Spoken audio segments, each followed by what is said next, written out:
In this video, we will show you how to change the rear brake pads on your Ford Fusion. You can find them on CarParts.com via the link in the description. For safety reasons, we strongly suggest watching our video on how to jack your Ford Fusion safely.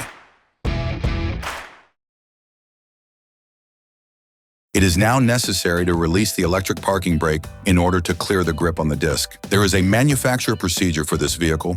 Turn the ignition on. Hold the accelerator pedal and EPB switch. Turn the ignition off, then turn it on. Release the EPB switch. Turn the ignition off. Open the brake fluid reservoir. Remove the retaining clip. You can use pliers. Remove the stopping plugs. You can use a screwdriver to help you. With a ratchet and a 7mm Allen socket, unscrew the lower slide pin. Remove the slide pin. You can use a pin punch. Repeat this process with the upper slide pin.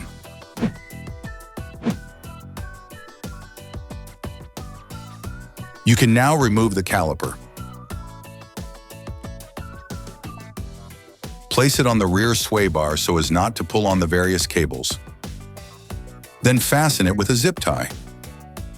Remove the brake pads. To do this, slide them away from the disc. Brush the caliper mount around the pads to remove any extra rust that could prevent the pads from sliding. You can order the pads kit used in the video on CarParts.com via the link in the description. Grab the new pads and lightly coat the ends with copper grease to help them slide more easily. Insert the new pads into the caliper mount by sliding them in. Grab the caliper. You can now cut the zip tie with wire cutters. You need to check the sliding of the brake caliper slide pins and the condition of the caliper slide pin boots. If they look worn, you are advised to replace them with new ones. Press the piston into the brake caliper. For this operation, it is essential to have a brake win-back tool, a special tool that allows you to push the piston back, making it easier to put the caliper back in place.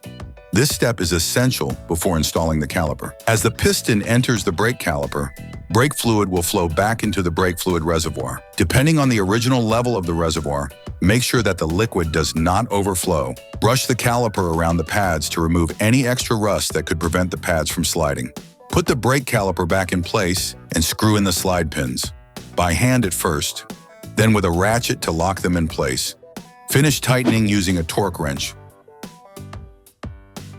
Put the stopping plugs back in place. Then install the retaining clip. You can use pliers and a hammer. Clean the disc with brake cleaner and a cloth to remove the grease from the new pads. You can now repeat the same process on the other side. Then you will be able to put the wheels back on your vehicle. Put your vehicle back on the ground before properly fixing the wheels in place. It is now necessary to reactivate the electric parking brake. Turn the ignition on. Hold the accelerator pedal and EPB switch. Turn the ignition off while holding the pedal and the EPB switch. Turn the ignition on within 5 seconds. Release the accelerator pedal and EPB switch. Don't forget to screw the brake fluid cap back on before starting the car. Attention! Before using your vehicle again, start your car and pump the brake pedal a few times to push the brake pads together again. Try to drive smoothly and avoid sudden braking for the first 30 miles or so to avoid glazing the new pads. Operation complete. Quality parts, priced right, CarParts.com.